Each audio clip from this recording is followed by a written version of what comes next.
యెహోషువ గ్రంథం 24వ అధ్యాయం 24వ అధ్యాయము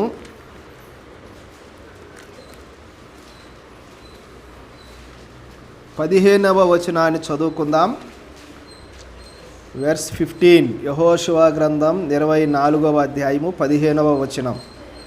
మనందరికీ బాగుగా తెలిసినటువంటి లేఖన భాగమే.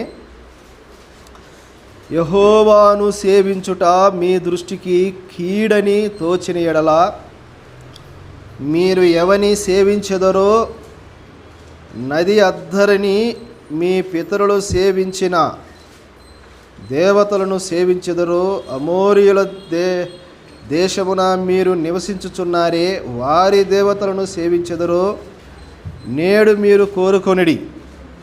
మీరెవరిని సేవింపగోరినను నేనును నా ఇంటి వారును యెహోవాను సేవించెదము అనెను. నేనును నా ఇంటి వారును యెహోవాను సేవించెదమనెను.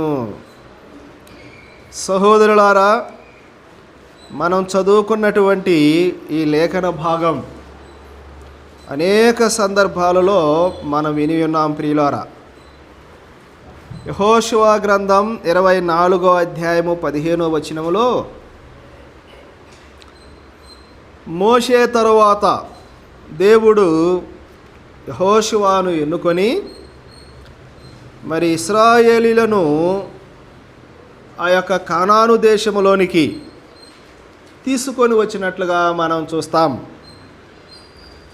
మోషే ఏమో ఇశ్రాయేలీలను యోర్దాను నది దగ్గరికి లేదా యోర్దాను నది వద్దకు తీసుకొని వచ్చాడు. ఇంకా అక్కడి నుంచి మోషేను దేవుడు ఆ వాగ్దాన దేశంలో ప్రవేశింపనీయలేదు. అందుకు కారణము మోషే బండతో మాట్లాడమంటే బండను ఏం చేశాడు? కొట్టాడు. తర్వాత ఇశ్రాయేలును ఉద్దేశించి ద్రోహులారా అని కూడా అన్నాడు కదా. ద్రోహులారా అన్నాడు. సహోదరులను పట్టుకొని కోపం రాగా ద్రోహులారా అన్నాడు. అలాంటి కారణాల చేత మోషేను దేవుడు ఆ వాగ్దాన దేశంలోనికి తీసుకొని రాలేదు. యోర్దాను నది వరకు మాత్రమే నడిపించాడు.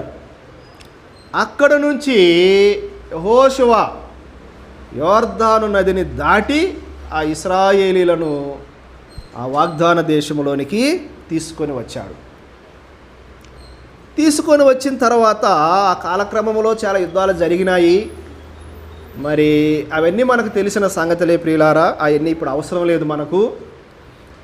వారికి స్వాస్థ్యాలను పంచిపెట్టాడు కదా. ఆ 12 గోత్రాల వారికి ఎవరికి ఎలాంటి స్వాస్థ్యం లేదా ఆ యొక్క వాగ్దాన దేశాన్ని ఆ భూమిని వారికి పంచిపెట్టాడు ఆయన. ఎవరికి ఎంత రావాలనో ఆ గోత్రాల చొప్పున ఆ భూ సంబంధమైనటువంటి ఆ భూమిని లేదా దేశాన్ని వారందరికీ పంచిపెట్టినట్లుగా మనం చూస్తాం. ఈ 15వ వచనములో ఏమంటున్నాడంటే ఆ పై భాగాలలో వారికి ఆ దేశాన్ని పంచాడు. తర్వాత ఇప్పుడు ఏమంటున్నాడు వారితో? మీరు ఎవరిని సేవిస్తారో సేవించండి. యెహోవా దేవుణ్ణి సేవిస్తారా? సేవించండి.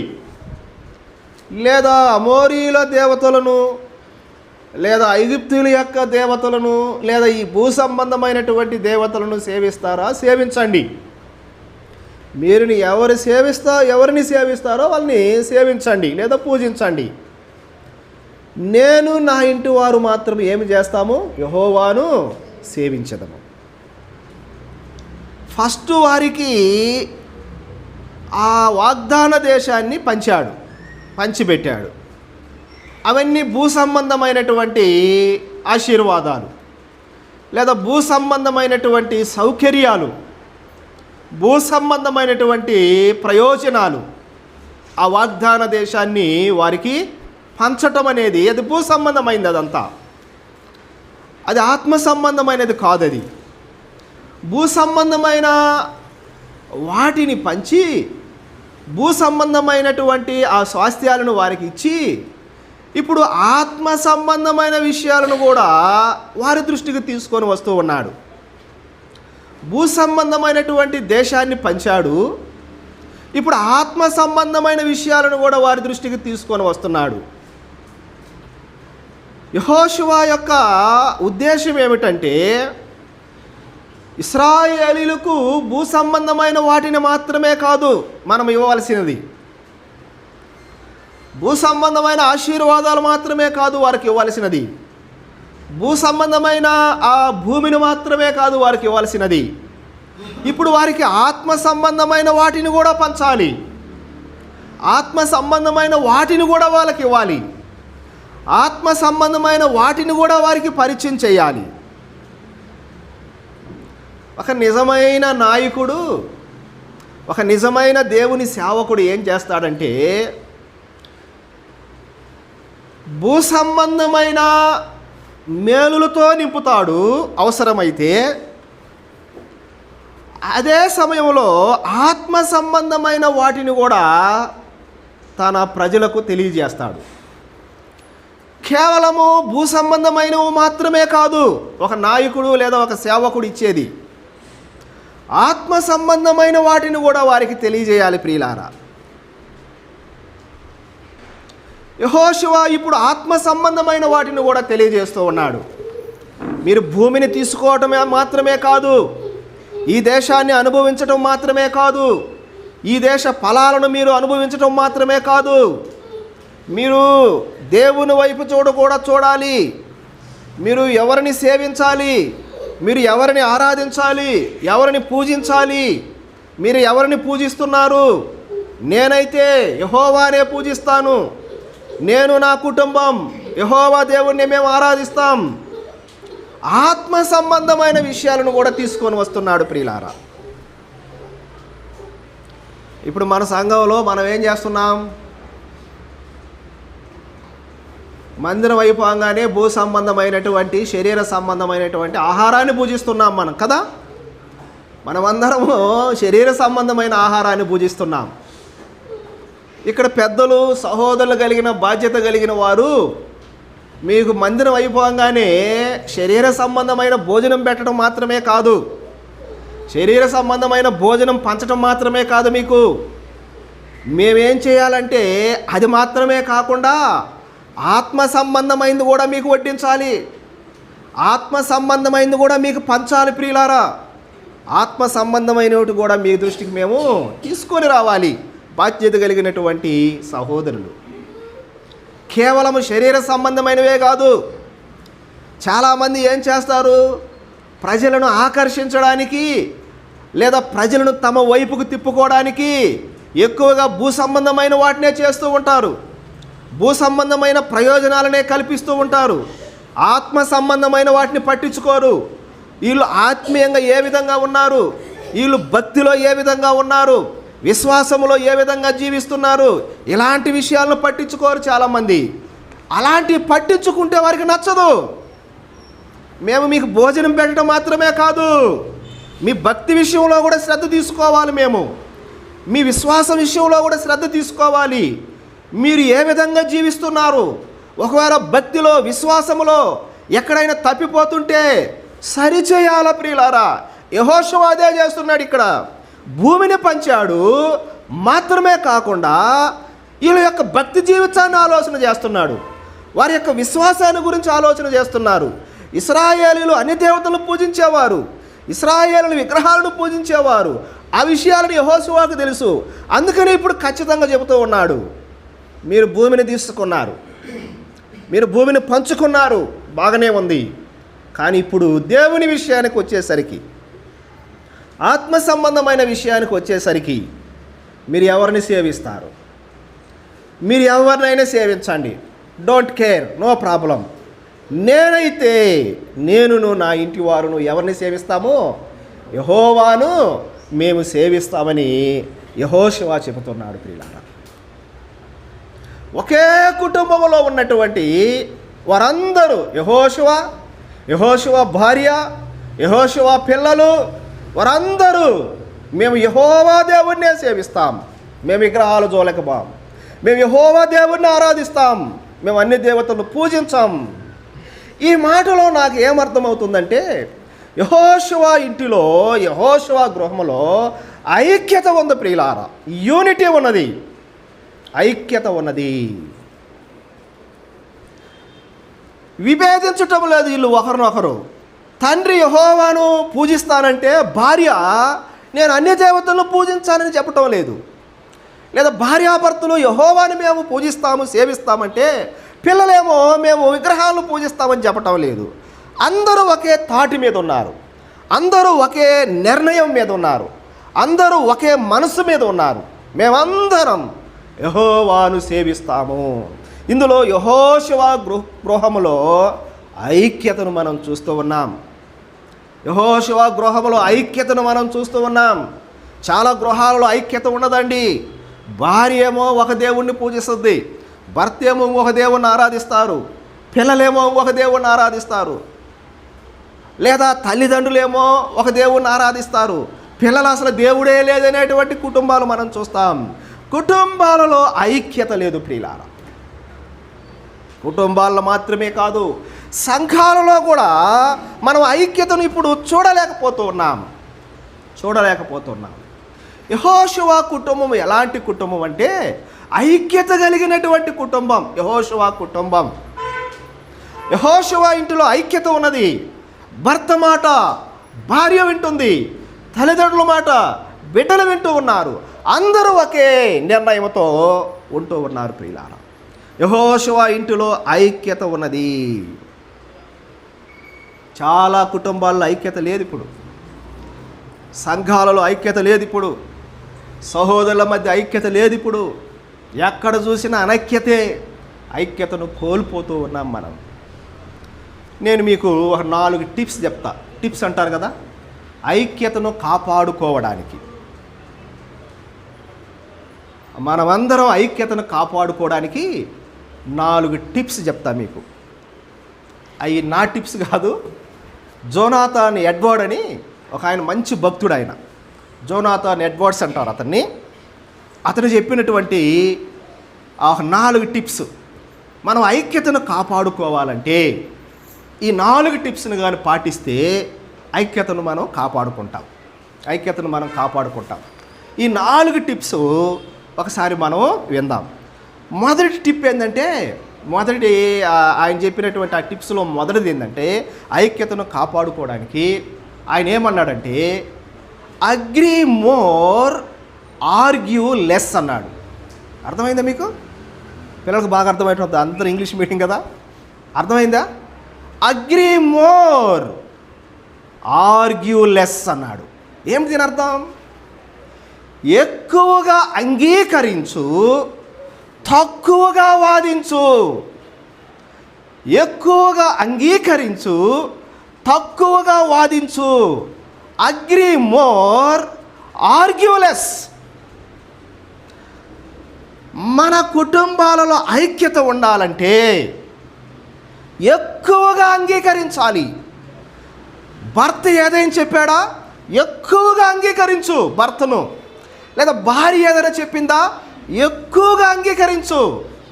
లేదా తల్లిదండ్రులు ఏమైనా చెప్పారా, ఎక్కువగా అంగీకరించండి. పిల్లలు, మీరు ఎక్కువగా అంగీకరించినప్పుడు మాత్రమే ఐక్యతను కాపాడగలరు ప్రియులారా.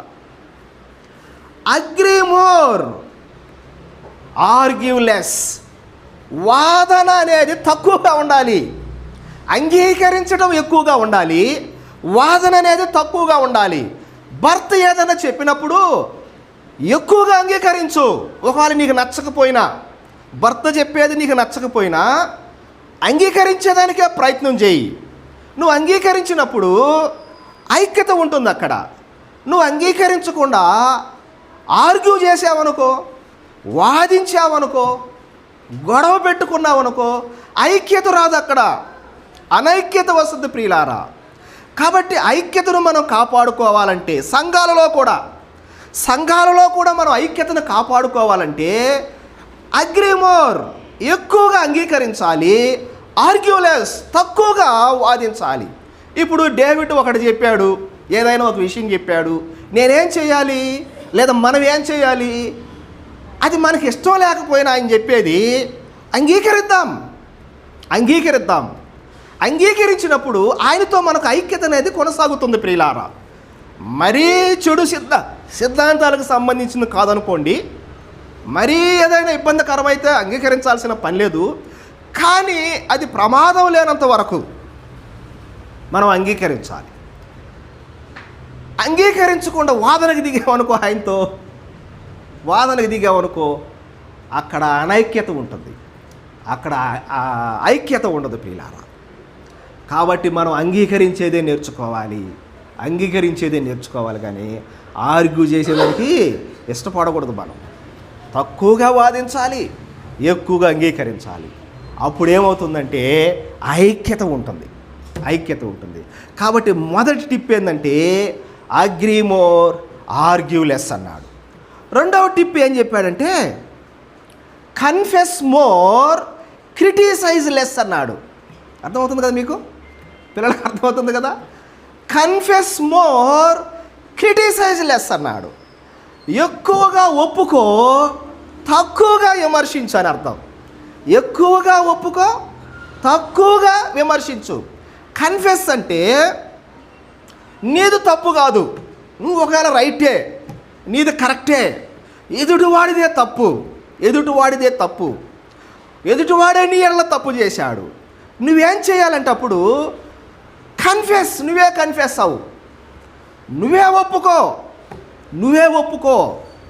నువ్వు ఎప్పుడు మోరుగా కన్ఫెస్ అవుతావో అక్కడ ఐక్యత వస్తుంది. నువ్వు కన్ఫెస్ కాకుండా ఎక్కువగా క్రిటిసైజ్ చేసావనుకో, ఎక్కువగా విమర్శించావనుకో, దూషిస్తున్నావనుకో, అక్కడ ఐక్యత ఉండదు ప్రియులారా, ఐక్యత ఉండదు. కాబట్టి మనం ఏం చేయాలి? విమర్శించేది తక్కువగా ఉండాలి, ఒప్పుకునేది ఎక్కువగా ఉండాలి. కాబట్టి కన్ఫెస్ మోర్, క్రిటిసైజ్ లెస్. కానీ మనం ఏం చేస్తున్నాం తెలుసా? Agree less, argue more. తక్కువగా ఒప్పుకుంటున్నాం, ఎక్కువగా వాదిస్తున్నాం. ఇంకా ఏం చేస్తున్నాం? కన్ఫెస్ లెస్, తక్కువగా ఒప్పుకుంటున్నాం, క్రిటిసైజ్ మోర్, ఎక్కువగా విమర్శిస్తూ ఉన్నాం. అలాంటి పరిస్థితుల్లో ఐక్యత ఉండదు ప్రియులారా. మనలో ఐక్యత ఉండదు, మనకు అనైక్యత వస్తుంది. జిఆర్ లాన్న గారని మంచి సేవకుడు, ఆయన కాకినాడలో ఉండేవాడు. ఆయన చాలా మంచి పుస్తకాలు కూడా రాశాడు. ఆయన ఏమి రాశాడంటే, ఆయన రాసిన ఒక పుస్తకాన్ని చదివాను నేను, క్షమాపణ మీద ఒక పుస్తకాన్ని రాశాడు ఆయన. దాంట్లో ఏమి రాస్తాడంటే, ఆ క్షమాపణ అనే పుస్తకంలో నీది తప్పు కాకపోయినా నీదే తప్పని ఒప్పుకో అన్నాడు ఆయన. నీది తప్పు కాకపోయినా నీదే తప్పని ఒప్పుకో, అప్పుడు ఐక్యత వస్తుంది అన్నాడు, అప్పుడు సమాధానం వస్తుంది అన్నాడు ఆయన. నీది తప్పు కాకపోయినా ఎదుటివాడు తప్పును మనం చూపిస్తుంటే అక్కడ సమాధానం రాదు, అక్కడ ఐక్యత రాదు ప్రియులారా, ఐక్యత రాదు. కాబట్టి ఐక్యతను మనం కాపాడుకోవాలంటే ఏం చేయాలంటే ఎక్కువగా అంగీకరించాలి, తక్కువగా వాదించాలి, ఎక్కువగా ఒప్పుకోవాలి, తక్కువగా విమర్శించాలి. మూడో మాట ఏమన్నాడంటే లిజన్ మోర్ అన్నాడు, టాక్ లెస్ అన్నాడు. Listen more, talk less. ఎక్కువగా విను, తక్కువగా మాట్లాడాలన్నాడు. బైబిల్లో కూడా ఉన్నాయి ఇవన్నీ. బైబిల్లో ధ్యానం చేస్తే ఈ టిప్స్ అన్నీ దొరుకుతాయి బైబిల్లోనే మనకు. ఏముంది బైబిల్లో?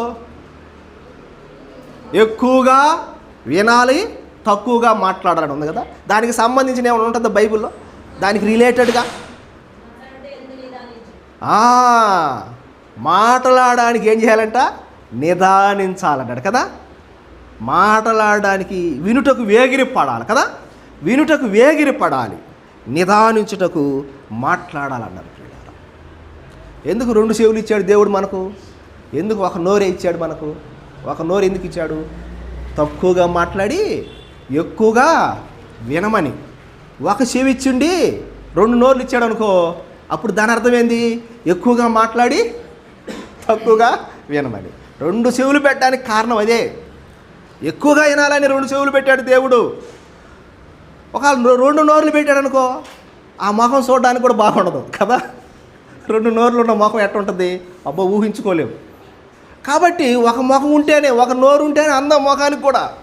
కాబట్టి ఎక్కువగా వినాలి, మనం ఎక్కువగా వినాలి, తక్కువగా మాట్లాడేది నేర్చుకోవాలి ప్రియులారా, మాట్లాడేది నేర్చుకోవాలి. ఇలాంటి సందర్భంలో మనం ఐక్యతను కాపాడుకోగలం. ముఖ్యంగా సిస్టర్స్కి నేను ఒకటి చెప్తాను, మీరు జాగ్రత్తగా వినాలి. ఈ మధ్య ఒక సర్వే చేస్తే స్త్రీలు ఎన్ని మాటలు మాట్లాడతారో ఒక రోజుకి, పురుషులు ఎన్ని మాటలు మాట్లాడతారని ఒక సర్వే చేశారు. స్త్రీలంటే ఒక రోజుకి 2600 మాటలు మాట్లాడతారంట. పురుషులు రోజుకి 1200 మాటలేనంట. పురుషులేమో 1200 మాట్లాడితే స్త్రీలు 2600 మాటలు మాట్లాడతారు. అంటే ఇప్పుడు సిస్టర్స్ టాక్ మోర్ కదా, బ్రదర్స్ లిజన్ మోర్ అన్నమాట. అంటే మిమ్మల్ని ఏదో ఒక రకంగా అనటం కాదు. కాబట్టి మన మాటలు తక్కువగా ఉండాలి, మన టాక్స్ అనేటివి, మాట్లాడేవి తక్కువగా ఉండాలి. వినేది ఎక్కువగా ఉంటే అప్పుడు మనం ఐక్యతను కాపాడుకుంటాము. 3 టిప్స్ చెప్పాను కదా. మొదటిది ఏం చెప్పాను, agree more, argue less, confess more, criticise less, listen more, talk less అన్నాడు. 4వది యాక్ట్ మోర్ అన్నాడు. యాక్ట్ మోర్, టెల్ లెస్ అన్నాడు. అంటే ఎక్కువగా పని చెయ్యి, తక్కువగా చెప్పుకో. ఎప్పుడైతే నువ్వు ఎక్కువగా పని చేసి తక్కువ చెప్పుకుంటావో అలాంటి సిచ్యువేషన్లో, అలాంటి పరిస్థితుల్లో ప్రియులారా మనం ఐక్యతను సంపాదించుకుంటాం. ఏం సంపాదిస్తామో, ఐక్యతను సంపాదిస్తాం. ఇప్పుడు చాలామంది చేసేది గోరంతే, అబ్బో చెప్పుకుండేది కొన్నంత. అలాంటి పరిస్థితుల్లో ఐక్యత ఉండదు ప్రియులారా. కాబట్టి యెహోషువ కుటుంబంలో మనం ఏం చూస్తున్నామంటే ఐక్యతను చూస్తున్నాము, ఐక్యత కలిగిన కుటుంబము. 2వది చూడండి, ఒక మాట నేను చదువుతాను. కొన్ని కుటుంబాలు నేను మీ దృష్టికి తీసుకొని వచ్చి ముగిస్తాను. అపోస్తుల కార్యము 16వ అధ్యాయం 30వ వచనం చదవండి. యెహోషువ కుటుంబం ఏమో ఐక్యత కలిగిన కుటుంబం అయితే, అపోస్తుల కార్యము 16వ అధ్యాయము 30వ వచనం చదవండి. త్వరగా చదవాలి. వారు వెలుపలికి తీసుకొని వచ్చి, అయ్యలారా రక్షణ పొందుటకు నేనేమి చేయాలన్నప్పుడు అందుకు వారు ప్రభువైన యేసునందు విశ్వాసముంచుము, అప్పుడు నీవును నీ ఇంటి వారును రక్షణ పొందుదురని చెప్పి అతని ఇంటనున్న వారికి అందరికి దేవుని వాక్యము బోధించి రాత్రి ఆ గడియలోనే అతడు వారిని తీసుకొని వచ్చి వారి గాయములు కడిగెను. వెంటనే అతడును అతని ఇంటి వారందరూ బాప్తిస్మము పొందిరి. చాలు. యెహోషువ గ్రంథం 24వ అధ్యాయంలో ఐక్యత కలిగిన కుటుంబాన్ని మనం చూస్తాం.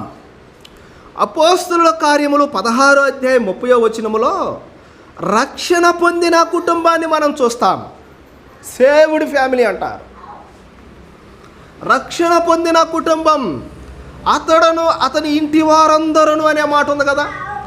అతడును అతని ఇంటి వారందరూ బాప్తిసం పొందారు ఆ రోజు, ఆ రాత్రి.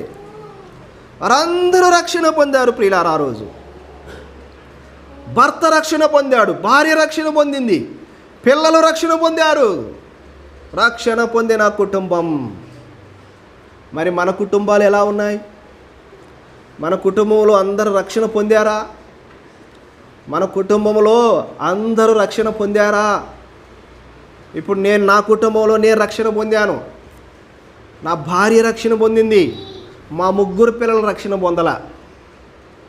మీ కుటుంబంలో మీ పిల్లలందరూ రక్షణ పొందారా? భార్య రక్షణ పొందిందా? భర్త రక్షణ పొందాడా? మన కుటుంబంలో ఉన్న వారందరూ రక్షణ పొందారా?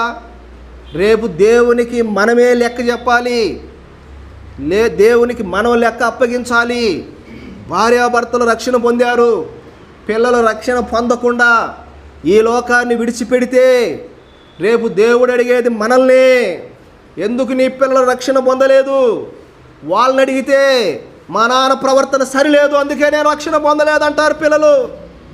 మా తల్లి ప్రవర్తన సరిలేదు అందుకే మేము రక్షణ పొందలేదంటారు పిల్లలు. రేపు మన పిల్లలు రక్షణ పొందలేదంటే తల్లిదండ్రులు బాధ్యత వహించాలి ప్రియులారా. భార్య రక్షణ పొందలేదంటే భర్త బాధ్యత వహించాలి. భర్త రక్షణ పొందలేదంటే భార్య బాధ్యత వహించాలి. భర్తలను రక్షణలోకి నడిపించిన అనేక మంది భార్యలను మనం చూస్తాం.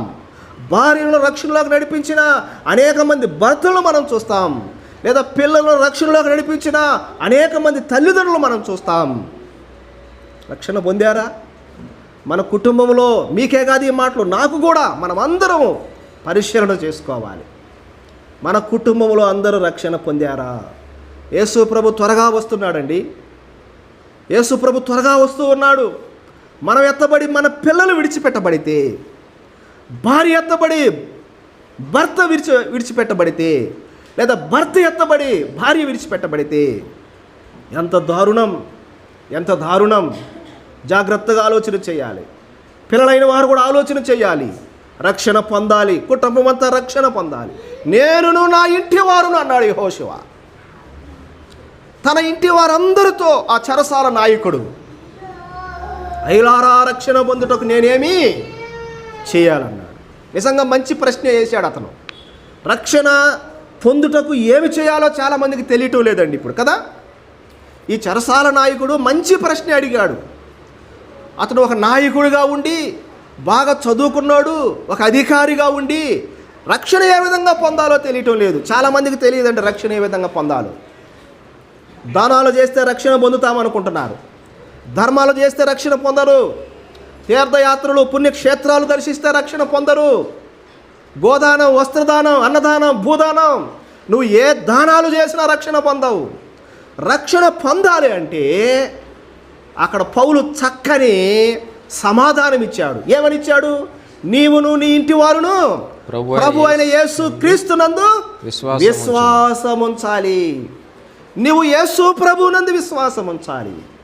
చాలామంది అనుకుంటారు ప్రతి ఆదివారం మా అమ్మ మా నాన్నతో పోతే మేము రక్షణ పొందినాం అనుకుంటున్నారేమో పిల్లలు. మీరు ప్రతి ఆదివారం వచ్చినా మీరు రక్షణ పొందినట్టే లెక్క. దేవుని యందు విశ్వాసం ఉంచాలి. యేసు క్రీస్తు ప్రభువునందు విశ్వాసం ఉంచాలి. ఆయన నిజ దేవుడని విశ్వాసం ఉంచాలి. నీ పాపముల కొరకు ఈ లోకానికి వచ్చాడని విశ్వసించాలి. నీ పాపాల కొరకు కలువరి సిలువలో చనిపోయాడని విశ్వసించాలి. నీ పాపములు ఆయన ఎదుట ఒప్పుకోవాలి. అప్పుడే నువ్వు రక్షణ పొందుతావు. అప్పుడే నువ్వు రక్షణ పొందుతావు. చాలామందికి తెలియదు రక్షణ ఏ విధంగా పొందాలో. ఆ చెరసాల నాయకుడు, ఆ ఇంటి వారందరూ రక్షణ పొందారు, బాప్తీసము పొందారు. వాళ్ళు రక్షణ పొందిన కుటుంబం. అపోస్తలుల కార్యములు 10వ అధ్యాయం 2వ వచనం చదువుతారా? అపోస్తలుల కార్యములు 10వ అధ్యాయం 2వ వచనం దయచేసి త్వరగా చదవాలి. అతడు తన ఇంటి వారందరితో కూడా దేవుని యందు భయభక్తులు కలిగి భయభక్తులు కలవాడయుండు. ఎవరితను? కొర్నేలి. ఎవరితను? కొర్నేలి. ప్రియులారా, కొర్నేలి కుటుంబం ఎలాంటిదంటే ఇది అన్య కుటుంబం అయినప్పటికీ దేవుని యందు భయభక్తులు కలిగినటువంటి కుటుంబం. యెహోషువ కుటుంబం ఐక్యత కలిగిన కుటుంబం అయితే, ఆ చెరసాల నాయకుడి యొక్క కుటుంబం రక్షణ పొందిన కుటుంబం అయితే, ఈ కొర్నేలి కుటుంబం ఎలాంటి కుటుంబం అంటే భయము భక్తి కలిగిన కుటుంబము. ఏ కుటుంబం ఇది? భయము భక్తి కలిగిన కుటుంబము.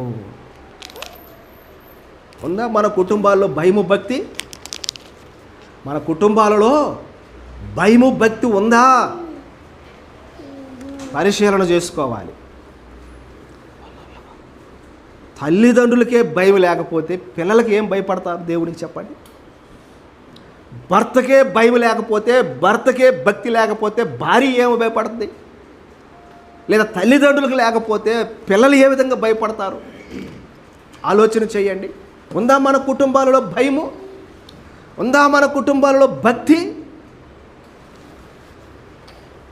మీరేమనుకోనంటే ఒక మాట అంటాను నేను. ఇక్కడ కొంతమంది బ్యాచులర్స్ ఉన్నారు కదా, వివాహం కాని బ్యాచులర్స్ ఉన్నారు.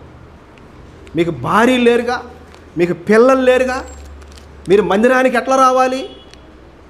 10 నిమిషాల ముందు వచ్చి కూర్చోవాలి. ఇక్కడ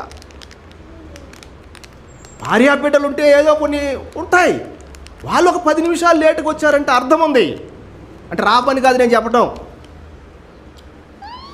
బ్యాచులర్స్ అందరికంటే ముందు వచ్చి కూర్చోవాలి. ఇక్కడ మీరు వివాహాలు కాకముందే ఒక పాట అయిపోయిన తర్వాత 2 పాటలు అయిపోయిన తర్వాత వస్తే, రేపు వివాహాలు అయిన తర్వాత భార్యా బిడ్డలు వస్తే రొట్టిచ్చేటప్పుడు వస్తారేమో. ప్రియులారా, భక్తి అయితే ఉంది కానీ ఏమి లేదు, భయం కనపడటం లేదు. కానీ కొన్నిసార్లు లేట్లు ఉంటాయి కాదనిలేం, కానీ కంటిన్యూషన్గా ఉండకూడదు. అట్లా కంటిన్యూషన్గా ఉండకూడదు. భయభక్తులు కలిగిన కుటుంబం, భయభక్తులు కలిగిన కుటుంబం. కొర్నేలు కుటుంబం భయము ఉంది, భక్తి ఉంది పిల్లారా. ఇక దీని గురించి నేను ఎక్కువగా విస్తరించదలుచుకోలేదు. తర్వాత ఇంకొక మాట కూడా మనం చదువుకుందాం. ఆదికాండము 35వ అధ్యాయము 3వ వచనమును చదువయ్యా. 3వ వచనము. యాకోబు తన ఇంటి వారితోనున్న తన ఇంటి వారితోనూ తన యొద్దనున్న వారందరితోనూ మీ యొద్దనున్న అన్య దేవతలను పారవేసి మిమ్మును మీరు శుచిపరుచుకొని మీ వస్త్రములను మార్చుకొని మనము లేచి బేతేలునకు వెళుదము. నా శ్రమ దినమున నాకు ఉత్తరమిచ్చి నేను వెళ్ళిన మార్గమున నాకు తోడయుండిన దేవునికి బలిపీఠమును అక్కడ కట్టెదనని చెప్పాను. ఇక్కడ ఇది యాకోబు కుటుంబం ప్రియులారా. యాకోబు కుటుంబం ఏమంటుందంటే, నేను అక్కడ ఒక బలిపీఠము కడతానని. ఇది ఒక రకంగా మొక్కుబడి లాంటిది. నేను అక్కడ బలిపీఠము కడతాను అని చెప్పాడు యాకోబు. ఇప్పుడు 7వ వచనం చదవండి. అదే 35వ అధ్యాయం 7వ వచనం ఆదికాండం. అతడు తన సహోదరుని ఎదుటి నుండి పారిపోయినప్పుడు దేవుడు అక్కడ అతనికి ప్రత్యక్షమైన కనుక అక్కడ బలిపీఠమును కట్టి చాలు. 3వ వచనం ఆఖరు లైన్లో బలిపీఠము కడతానని మొక్కుకున్నాడు. 7వ వచనంలో బలిపీఠాన్ని ఏం చేశాడు? కట్టాడు కదా. ఒప్పుకున్నాడు, కట్టాడు. యాకోబు కుటుంబం ఇది. ఈ యాకోబు కుటుంబం నాకు ఎలా అర్థమవుతుందంటే, మ్రొక్కుబడులను తీర్చిన కుటుంబం. ఏ కుటుంబం ఇది? మ్రొక్కుబడులను తీర్చిన కుటుంబం. మ్రొక్కుకున్నారు వీళ్ళు, మేము దేవునికి బలిపీఠము కడతాము, లేదా మేము దేవునికి ఒక మందిరము కడతాము, మేము దేవునికి ఒక ఆరాధన స్థలాన్ని ఇస్తాము అని మొక్కుకున్న కుటుంబం యాకోబు కుటుంబం. ఒప్పుకొని దాన్ని ఖచ్చితంగా నెరవేరుస్తూ ఉన్నాడు యాకోబు లేదా ఆయన కుటుంబం. 7వ వచనంలో మేము అక్కడ ఒక బలిపీఠము కట్టి దానికి ఏమని పేరు పెట్టారు? బేతేలని పేరు పెట్టాను. మొక్కుబడులు తీర్చిన కుటుంబము. మనం కూడా చాలాసార్లు మొక్కుబడులు చేసుకుంటాం కదా, చాలాసార్లు మొక్కుబడులు చేసుకుంటాం. ఒక కుటుంబం ఒక పాస్టర్ గారితో అన్నదంట, పాస్టర్ గారు మొదటి నెల జీతం మీకే, నాకు జాబ్ వచ్చింది, జాబ్లో జాయిన్ అయ్యాను, ఎంత వస్తే నా జీతం అంతా నీకే మొక్కుబడి చేశారంట ఆ కుటుంబం. ఆయన సరేలే అమ్మ అన్నారంట. జాబ్లో జాయిన్ అయ్యారు, జీతం వచ్చింది, ఎట్టబోయిందో మొక్కుబడి, అడ్రస్ లేదంట. మళ్ళా కొన్నిసార్లు మనం మొక్కుబడులు చేస్తాం, కొన్నిసార్లు దేవునికి నేను ఇది ఇస్తానంటాం, దేవునికి నేను అది చేస్తానంటాం ప్రియులారా. కానీ వాటిని తీర్చుకోలేము మనం కొన్నిసార్లు. అలాంటప్పుడు మొక్కుబడులు కూడా మనం చేయకూడదు ప్రియులారా. యాకోబు కుటుంబం మొక్కుకున్నది, ఆ మొక్కుబడిని తీర్చిన కుటుంబముగా మనకు కనపడుతూ ఉన్నది. మనం చేస్తున్నామా మొక్కుబడులు ఏమన్నా? మన కుటుంబంలో నుంచి మొక్కుబడులు ఏమైనా ఉన్నాయా? దేవునికి దేవునికి మన కుటుంబంలో నుంచి ఏమైనా మొక్కుబళ్ళు ఉన్నాయా? ఎంతకాలమైంది మనం మొక్కుబళ్ళు చేసుకొని ఎంతకాలమైంది ప్రియులారా? మనం యాకోబు కుటుంబం దేవునికి ఖర్చు పెట్టే కుటుంబం, దేవునికి ఇచ్చే కుటుంబం ప్రియులారా, ఇచ్చే కుటుంబం. మన కుటుంబాలు ఎలా ఉండాలంటే దేవునికి ఇచ్చే కుటుంబాలుగా ఉండాలి. We have to give something. ఏదో కొంతలో కొంత మనకు కలిగిన దాంట్లో 30 రోజులు నీకు ఆరోగ్యం ఇచ్చి 1వ తారీఖున నువ్వు జీతం తీసుకొని దేవుణ్ణి మర్చిపోతున్నావంటే ఆశీర్వాదాలు ఎలా వస్తాయి మనకు ఆలోచన చేయండి ఒకసారి. ఆశీర్వాదాలు ఎలా వస్తాయి మనకు ఒకసారి ఆలోచన చేయండి సహోదరులారా. యాకోబు కుటుంబం మ్రొక్కుకున్న కుటుంబం. ఒక్క వచనం చూపించి నేను ముగించేస్తాను. ఒకే ఒక వచనం చూపించి నేను ముగిస్తాను. 2వ సమూయేలు గ్రంథం 7వ అధ్యాయం 29. అజ్జదు దయచేసి నీ దాసుడనైన నా కుటుంబము నిత్యము నీ సన్నిధిని ఉండునట్లుగా దానిని ఆశీర్వదించము. చాలు. ఇది ఎవరి కుటుంబం అంట? దావీదు కుటుంబం. ఏమంటున్నాడు ఇక్కడ దావీదు? నిత్యము నా కుటుంబము, లేదా నా కుటుంబము నిత్యము ఎక్కడ ఉండాలంటున్నాడు? నీ సన్నిధిలో. ఎప్పుడు ఉండాలంట? నిత్యము.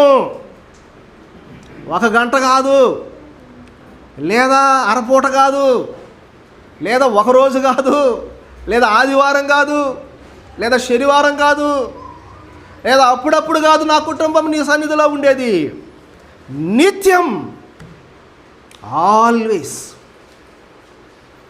ఎటర్నల్ అంటాం కదా, నిత్యత్వం అని. ఎల్లప్పుడూ నా కుటుంబము నీ సన్నిధిలో ఉండాలి. నా కుటుంబం నిత్యము నీ సన్నిధిలో ఉండాలి. దేవుని సన్నిధిలో ఉన్న కుటుంబం ఇది. దేవుని సన్నిధిలో ఉన్న కుటుంబం. అలాంటి కుటుంబాలుగా ఉండాలి మన కుటుంబాలు. ఎప్పుడు దేవుని సన్నిధిలో ఉండాలి.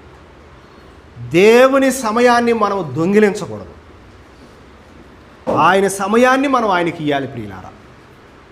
నీవు దేవుని సమయాన్ని దొంగిలిస్తే నీకు సమయం లేకుండా చేస్తాడు ఆయన.